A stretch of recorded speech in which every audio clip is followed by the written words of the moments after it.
प्रभूचा गौरव असो आत्ता आणि सदा सर्वदा. आत्ता आणि सदा सर्वदा प्रभूचा गौरव असो. करार बीजींवर माया जशी येसून रमया केली. करार बीजींवर माया जशी येसून रमया केली. जशी येसून रमया केली. जशी येसून रमया केली. जशी येसून रमया केली. करार बीजीला माफी जशी येसून माफी केली. करार बीजीला माफी जशी येसून माफी केली. जशी येसून माफी केली. जशी येसून माफी केली. जशी येसून माफी केली. आजची वाचनं आपल्याला वैऱ्यांवरती प्रेम करण्यासाठी पाचारण करत आहेत. वैऱ्यांवरती प्रेम करायचं म्हणजे त्यासाठी एक विशिष्ट प्रकारचं हृदय लागतं. तो वैरी कदाचित स्पर्धेमधील आपला प्रतिस्पर्धी असू शकतो.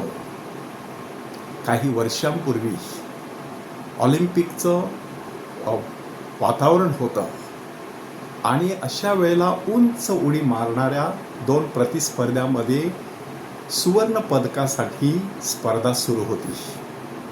त्यामध्ये इटलीचा तांबेरी आणि कतारचा रझाक अशा दोन व्यक्ती शेवटी आलेल्या आणि अंतिम सामना सुरू होता.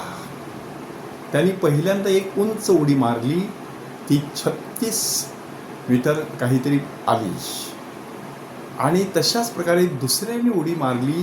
ती सुद्धा तेवढ्याच उंचीची ठरली. त्यामुळे पुन्हा एकदा त्या दोघांना उडी मारण्यासाठी सांगण्यात आलं. दुसऱ्यांदाही समसमान उंचीवरती दोघांनी उड्या मारल्या. परंतु दुसऱ्यांदा उडी मारत असताना रझाक थोडासा जखमी झाला आणि त्यामुळे तो सांगतो, मी माघार घेतो, तांबेरीला हे सुवर्ण पदक द्या. परंतु तांबेरी विचार करायला लागला की मी हे सुवर्ण पदक कसं घेऊ शकतो.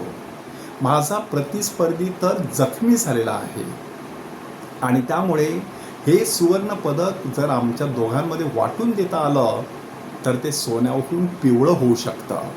त्याने जाऊन पंचाकडे अशा प्रकारचा प्रस्ताव मांडला आणि शेवटी हे सुवर्ण पदक दोघांमध्ये वाटून देण्यात आलं.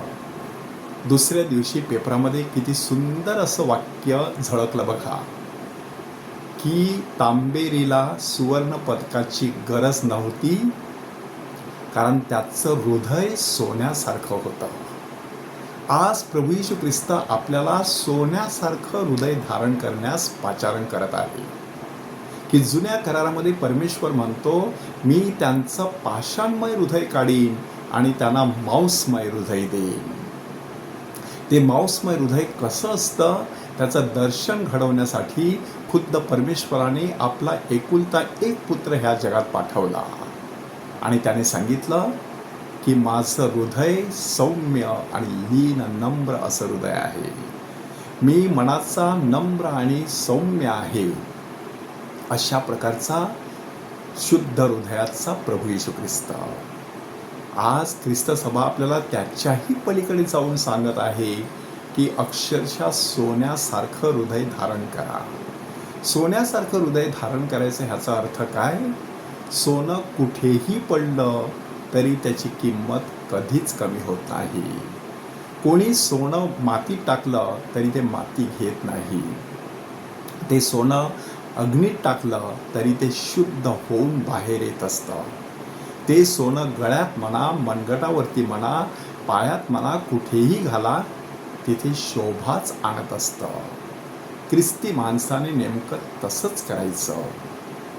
कोणाला कसं वागायचं ते वागू दे, मला मात्र माझ्या प्रभूची आज्ञा पाळून परस्परांवरती प्रेम करायचं आहे. वैऱ्यांना क्षमा करायची आहे आपला छळ करणाऱ्यांना आशीर्वाद द्यायचा आहे. वाईटाची फेड बऱ्याने करायची आहे.